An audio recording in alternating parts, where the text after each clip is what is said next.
out of these two teams, which do you feel like really needs to lift this trophy more this weekend? Really needs to lift it? I would say Real Madrid, right, with the way the season's going. This is the one thing that they sort of have in their control, right? They're out of Champions League. They're 4 points behind on La Liga, and we know that May 11th game could catch them up. But if Barcelona wins out from there, they win the title in La Liga. So I would think for Carlo Ancelotti, look, I think the common thinking, right, is that he's out the door.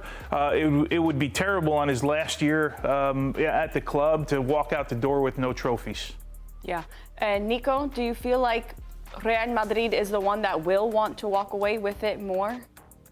I don't know, more. Barcelona has the motivation of El Triplete. I don't know if this is a matter of who wants to win it more. I think it's a matter of going out with some dignity. And we know that Real Madrid, for the standards of their club, they haven't showed a level that has been worthy almost. It's been an unbalanced team. That's been the narrative of the story so far this season. So, they both want it the same, but it's about Madrid really getting their act together on the one shot to win silverware that you can really control, because like you said, Tone, winning La Liga doesn't depend on them.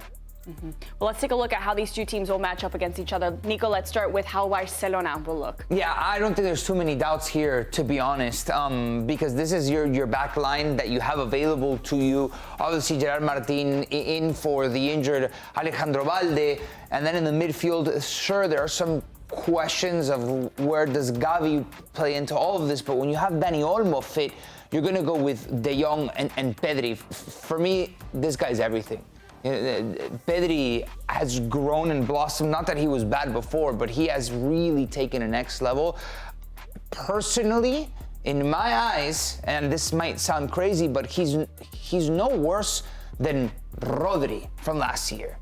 That's how good he is, and I think he just needs to add maybe a Champions League to kind of validate everything that he's been doing this season. But he's at that level. And then the three we know, Ferran Torres up top for Lewandowski. I almost feel like it's sacrilegious to compare anybody to Iniesta, right, and the great Barcelona years, but he plays in that mold, right? He's that kind of general on the field, and maybe a little bit different on the dribble. Yeah.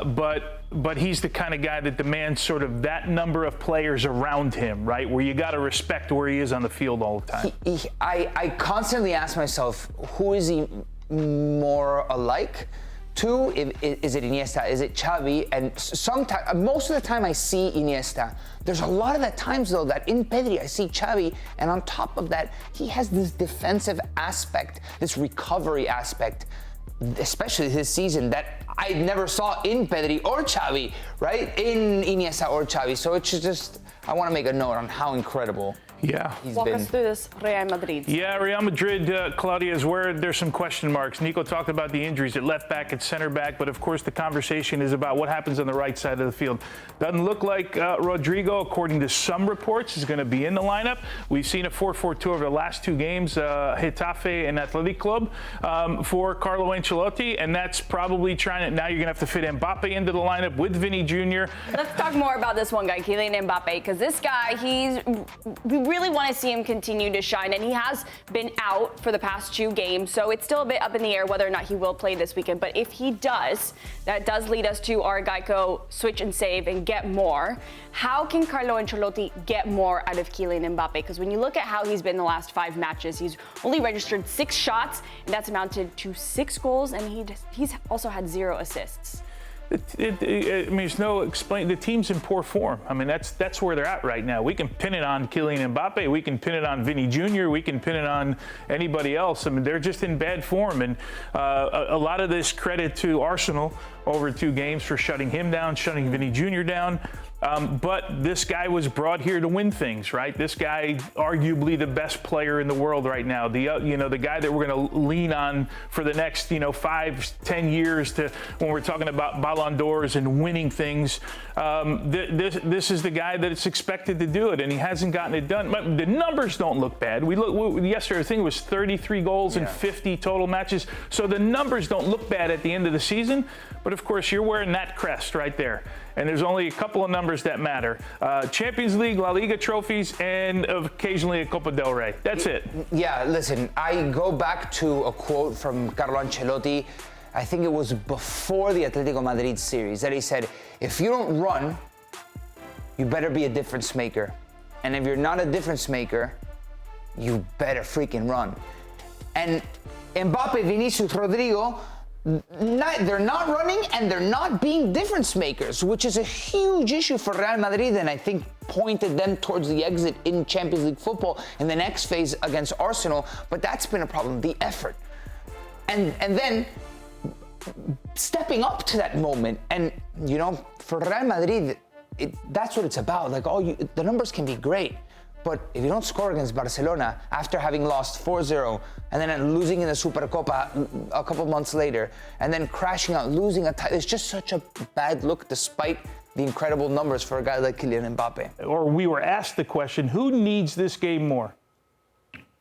Yeah, it's a really good question, actually. And I think, you know, if you look at it on paper, obviously Real Madrid, because they're out of the Champions League and they're 4 points behind Barcelona. So the obvious answer is Real Madrid. They need this more, not just for what it would mean for them, winning the Copa del Rey, but also trying to derail Barcelona's season a little bit and stop them from winning the treble.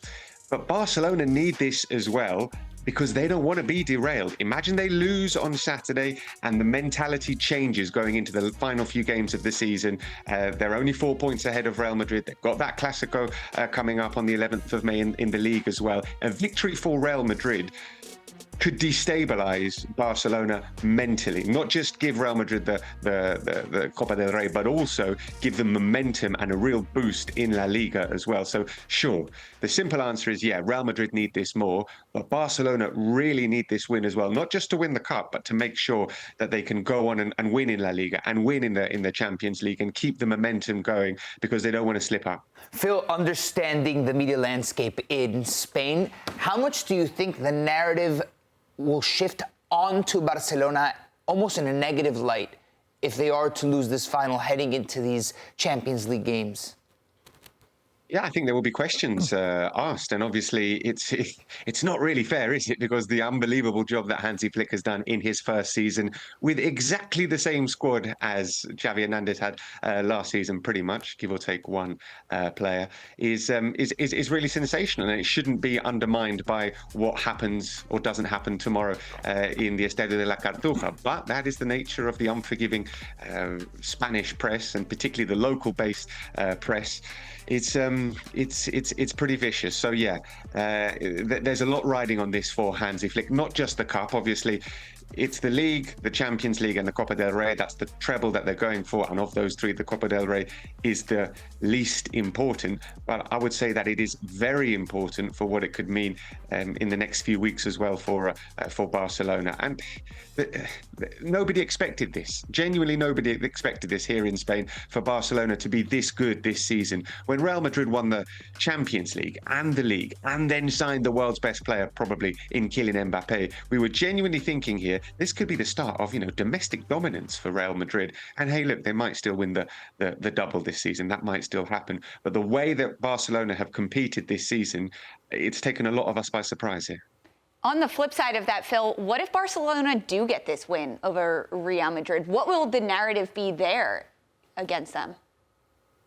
Yeah, it won't be pretty, I don't think, in the Madrid-based papers if Barcelona win. And it kind of depends how they win as well. If it is another big, humiliating victory. Remember, Barcelona have already beaten Real Madrid twice this season, and they've still got 2 more games to play. They beat Real Madrid 4 times in a season. It is historic. It's not just that you've won the Copa del Rey, it's that you've beaten Real Madrid, or from a Real Madrid perspective, you've lost to Barcelona 3 or 4 times. So, yeah, that's the nature of this rivalry. There's more than just the 3 points at stake. There's more than just the cup at stake. It's your season is conditioned by what you do, but also by what the other team does as well. And if the other team has beaten you 3 times, then it is a catastrophic season for Real Madrid. There's no getting around that. There really isn't. Phil, there's obviously conversations about Carlo Ancelotti and where he ends up next year, but the big contract discussion now is around Vini Jr. Where are we with that? Any updated news? Yeah, story coming out over the last sort of 24, 48 hours from some well-placed people here in Spain suggesting that Vini's going to sign a contract extension at the end of the season. There was an offer from Saudi Arabia. They wanted him to sign a 5-year deal in Saudi Arabia. Vini Jr wasn't necessarily convinced on going there for that amount of time. Maybe 1 or 2 years would have been perhaps attractive to him, but a whole 5 years wasn't really on the cards for him. So that offer from Saudi Arabia we think is going to be rejected, even though it is unbelievably lucrative for Vini Jr. And the stories are here that he's going to sign a contract renewal at the end of the season and stay with Real Madrid. Because really, listen, Real Madrid don't necessarily want to lose Vinícius Júnior. He's an unbelievably good player. Vinícius Júnior doesn't really want to go to Saudi Arabia if he can help it. So even though there have been some bumps along the way, they kind of have to find a way to get along and get this contract renewal done, because I think it's in everybody's interest, and I think that's what's happened.